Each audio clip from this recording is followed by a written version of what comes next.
Monsieur Georges, Mister, faites-nous l'honneur s'il vous plaît.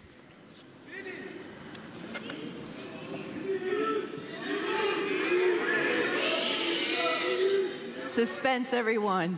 Let's hear George The Weah. 2024 Ballon Le d'Or vainqueur du Ballon d'Or France Football 2024, Ballon d'Or France Football, is est Rodrigue. Rodri.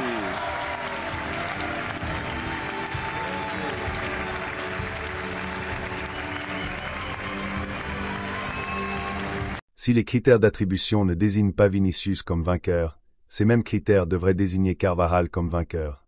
Comme cela n'a pas été le cas, il est évident que le Ballon d'Or de l'UEFA ne respecte pas le Real Madrid. Et le Real Madrid n'est pas là où il n'est pas respecté. Dans le monde du football, certaines décisions marquent les esprits bien au-delà des matchs. Et cette année, la victoire de Rodri au Ballon d'Or en fait partie. Un joueur essentiel pour Manchester City et l'Espagne, c'est certain. Mais pour beaucoup, ce trophée semblait destiné au Brésilien Vinicius Junior, star du Real Madrid. Alors, comment Rodri a-t-il pu lui passer devant? Est-ce vraiment mérité, ou est-ce un nouveau coup dur pour les supporters du Real, qui crient déjà au scandale? Ce sacre de Rodri arrive alors que les relations sont tendues entre le Real Madrid et les grandes instances du football, comme la FIFA et l'UEFA. Depuis le lancement du projet de Super Ligue européenne par le Real et d'autres grands clubs, les tensions n'ont fait que s'aggraver. Alors aujourd'hui, certains se demandent, cette rivalité a-t-elle influencé le choix du Ballon d'Or cette année? Le Real Madrid, lui, n'a pas hésité à montrer sa colère. En boycottant la cérémonie, le club a dénoncé ce qu'il considère comme un manque de respect envers Vinicius. Certains médias espagnols vont encore plus loin, parlant de favoritisme ou même de complot contre le Real Madrid. Clarence Seedorf, ancienne légende du Real, a renforcé ce sentiment en déclarant depuis le tapis rouge: « Je pense qu'il y a des tensions entre le Real Madrid et l'UEFA qui ont influencé les résultats. Vinicius méritait vraiment ce trophée.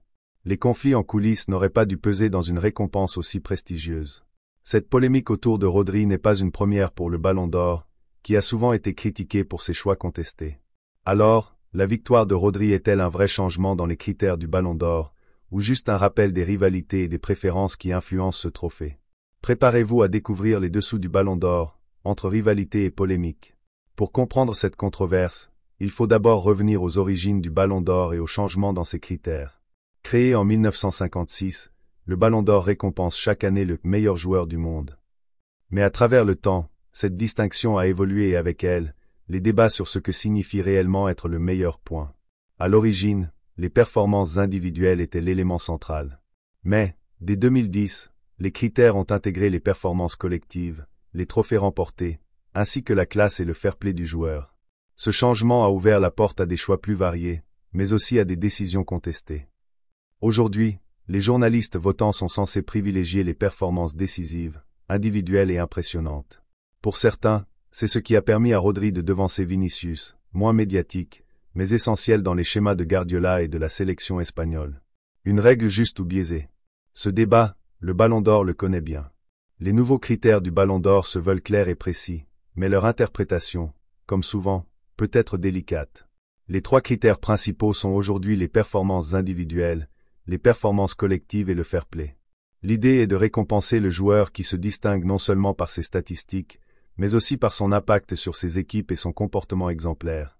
Mais que se passe-t-il quand un favori comme Vinicius, aux statistiques éclatantes, semble répondre à ces critères, mais se retrouve écarté? Premier critère, les performances individuelles. C'est ici que les votants examinent ce que chaque joueur apporte sur le terrain, au-delà de simples chiffres. Si Rodri, avec son rôle défensif, a été crucial pour sécuriser l'entrejeu de Manchester City et de l'Espagne, Vinicius, de son côté, a enchaîné les actions décisives avec le Real Madrid. Ses 24 buts et 11 passes décisives parlent d'eux-mêmes. Chacune de ces percées sur l'aile apportait un potentiel de danger pour ses adversaires. À ce niveau, certains pourraient se demander ce qui a le plus de poids, une interception qui bloque une action adverse ou une action offensive qui fait la différence au score.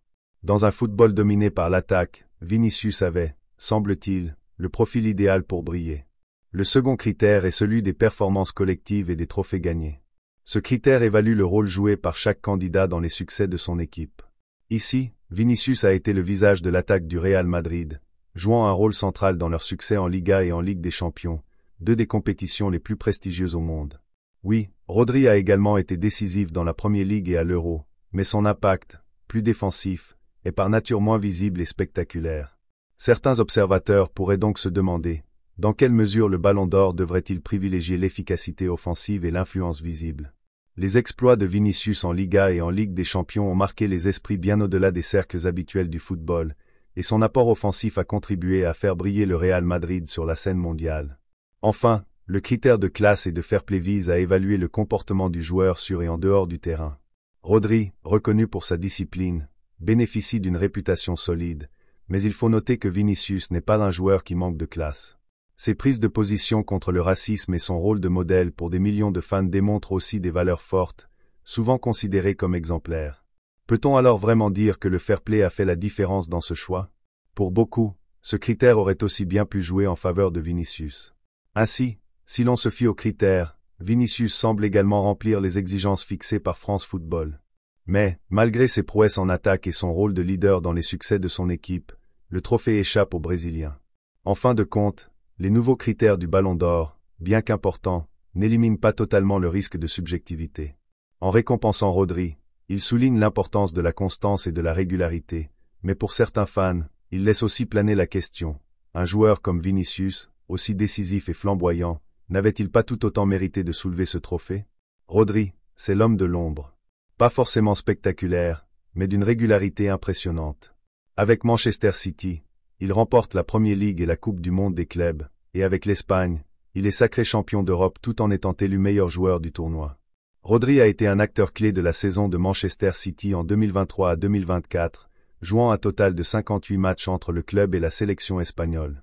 Sur ces 58 matchs, il a perdu une seule fois, lors de la finale de la FA Cup contre Manchester United, 1-2. Pour le reste, il a terminé la saison avec un bilan de 45 victoires, 12 nuls et une défaite. En Premier League, City n'a perdu aucun match lorsque Rodri était sur le terrain, tandis que chacune des 3 défaites en championnat a eu lieu pendant ses suspensions. Ce sont ses performances de haut niveau qui ont fait de lui un prétendant inattendu pour le Ballon d'Or. Dans un effectif comme celui de City, riche en stars, Rodri est considéré par Pep Guardiola comme irremplaçable. Guardiola va même jusqu'à dire « Vous pouvez avoir tout l'argent du monde pour recruter, mais un autre Rodri, ça n'existe pas ». C'est cette influence, discrète mais décisive, qui a visiblement séduit les journalistes votants. Face à Rodri, Vinicius Junior présentait un tout autre profil. Avec ses 24 buts et 11 passes décisives toutes compétitions confondues, le Brésilien a été l'un des principaux artisans des succès du Real Madrid, aussi bien en Liga qu'en Ligue des Champions. Décisif, rapide, il est perçu par beaucoup comme le joueur qui devait marquer l'après-Messi et Cristiano Ronaldo. Pour Carlo Ancelotti, coach du Real Madrid, Vinicius mérite le Ballon d'Or non pas pour un match, mais pour l'ensemble de sa saison. Et pourtant, le Brésilien a été écarté. Sa frustration et celle de ses supporters se sont fait sentir dès l'annonce du vainqueur. Le Real Madrid a même boycotté la cérémonie, accusant France Football et l'UEFA de privilégier un joueur moins influent. Mais le cas de Vinicius n'est pas unique. Cette polémique n'est que la dernière d'une longue série. Le cas de Rodri face à Vinicius rappelle en effet d'autres scandales célèbres qui ont entaché le Ballon d'Or au fil des ans. Les décisions contestées ne manquent pas, et elles laissent chaque fois une trace dans l'histoire du football. En 2010, Lionel Messi remporte le Ballon d'Or, alors qu'Iniesta venait de conduire l'Espagne à la victoire en Coupe du Monde, marquant le but en finale. Pour de nombreux fans, ce Ballon d'Or devait aller au meneur espagnol, mais les votes ont penché en faveur de Messi. En 2013, c'est Cristiano Ronaldo qui l'emporte face à Franck Ribéry. Cette année-là, le Français avait mené le Bayern Munich à une saison historique en remportant la Ligue des Champions, la Bundesliga et la Coupe d'Allemagne. Ribéry lui-même parle encore aujourd'hui d'un vol. D'autres scandales marquent également les années 90 et 2000. En 2006, Fabio Cannavaro remporte le Ballon d'Or pour sa performance en Coupe du Monde, mais des voix s'élèvent pour dire que Pirlo ou même Zidane méritaient davantage cette récompense.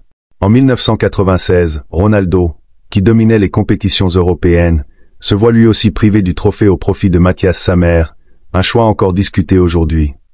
Ces exemples montrent bien que le Ballon d'Or a toujours été influencé par des choix controversés, où les critères de mérite se heurtent aux préférences des journalistes et au poids médiatique des joueurs.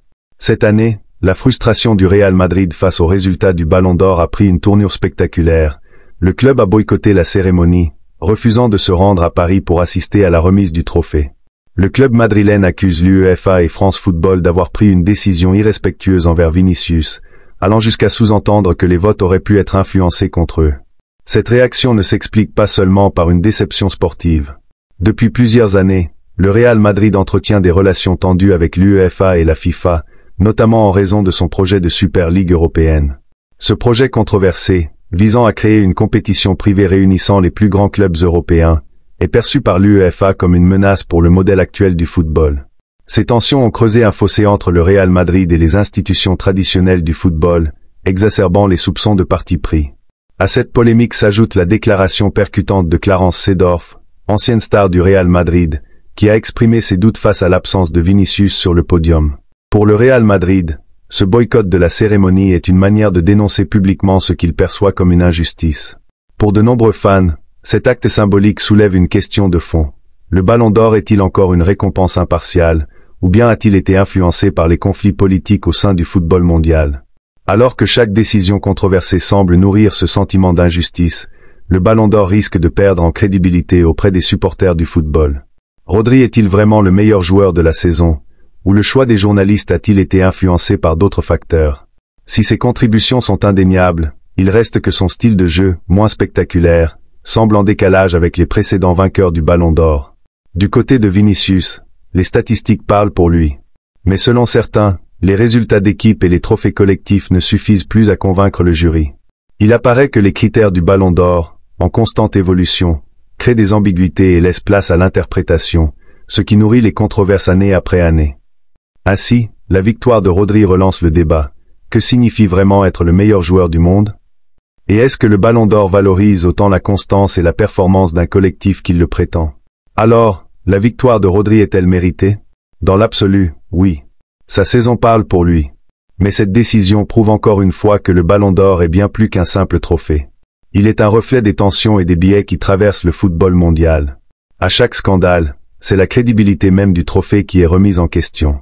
Peut-être que l'histoire finira par réhabiliter Rodri, ou bien, comme Iniesta ou Ribéry avant lui, Vinicius restera dans les mémoires comme un joueur volé. Le Ballon d'Or continuera-t-il à récompenser le mérite ou restera-t-il un symbole d'injustice sportive? Une chose est sûre, la polémique autour de Rodri et Vinicius est loin d'être la dernière. Et peut-être, au fond, est-ce là tout l'intérêt du Ballon d'Or?